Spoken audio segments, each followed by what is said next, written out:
सासंग जी प्रेम से कहना धन निरंकार जी.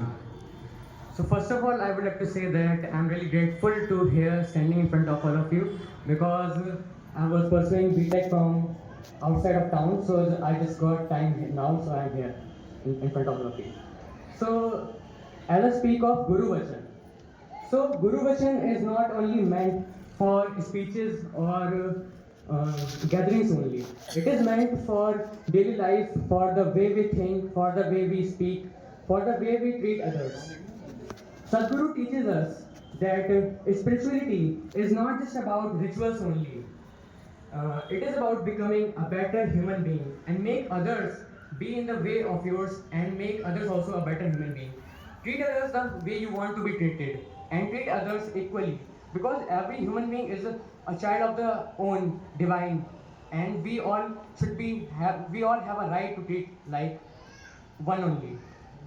In today's fast-paced world, everyone is running for success. Everyone is running for recognition and validation from each other only.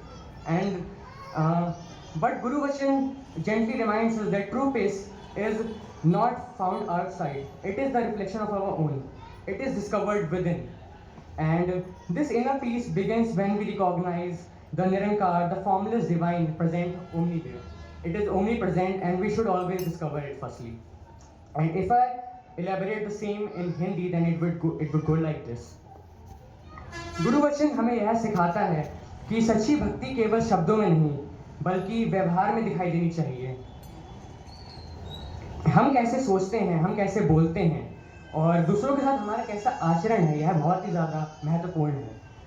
सद्गुरु हमें बताते हैं कि धर्म का केवल पूजा पाठ नहीं करना है बल्कि मानवता का पालन भी है. जब हम निरंकार को पहचान लेते हैं तब भेदभाव का भाव कंप्लीटली मिट जाता है. आज हम एक युग में हैं जहां हम किसी दौड़ में लगे हुए हैं. हमें इस दौड़ का भाग नहीं बनना है. हमें बस यह समझना है कि हम जो अपने जीवन में करना चाह रहे हैं उसे हम पूरा कर पाएं और उस कार्य को पूरा करते वक्त हम एक दूसरे का साथ भी दे पाएं. हम एक यूनिटी की भावना में आ पाएं जहां हम किसी भी भेदभाव से ऊपर उठकर बस एक दूसरे का साथ दे पाएं. हम यह समझ पाएं कि हम यहाँ क्यों आए हैं, हमारा कार्य क्या है, हमारा पर्पस क्या है लाइफ में. अगर हम यह समझ जाते हैं तो ये हमारे लिए ही बहुत बड़ी उपाधि हो जाती है.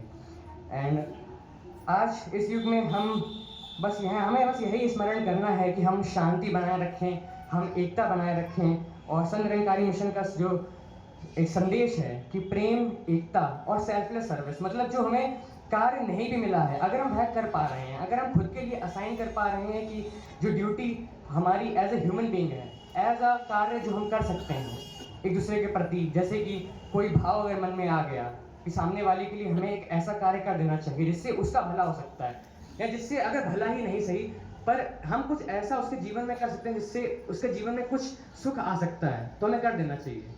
क्योंकि यही सेल्फलेस भाव एक ऐसा है कि जो हमें इंसान बनाता है. क्योंकि जैसे अगर हम देखें बहुत सारी स्पीशीज़ हमारे साथ इस धरती पर रह रही हैं बट उनमें कुछ भाव का अब्सेंस है जो हमारे पास है भाव.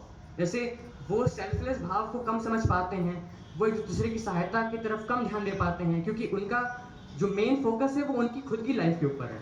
बट एज ह्यूमन बीइंग हमारे पास वो प्रेजेंस है, हम समझ सकते हैं कि जो हमारा कार्य है कि हम एक दूसरे की सहायता कर पाएँ, किसी भी भाव में करना चाहें कर सकते हैं. वो हमारे पास वह सोचने की क्षमता दी गई है हमें. तो उस क्षमता का अगर हम सही से उपयोग कर पाएँ तो ये हमारे और सभी के जीवन के लिए बहुत ही अच्छा एक संदेश माना जाएगा. सासंग जी प्रेम से कहना धन निरंकार. निरंकार.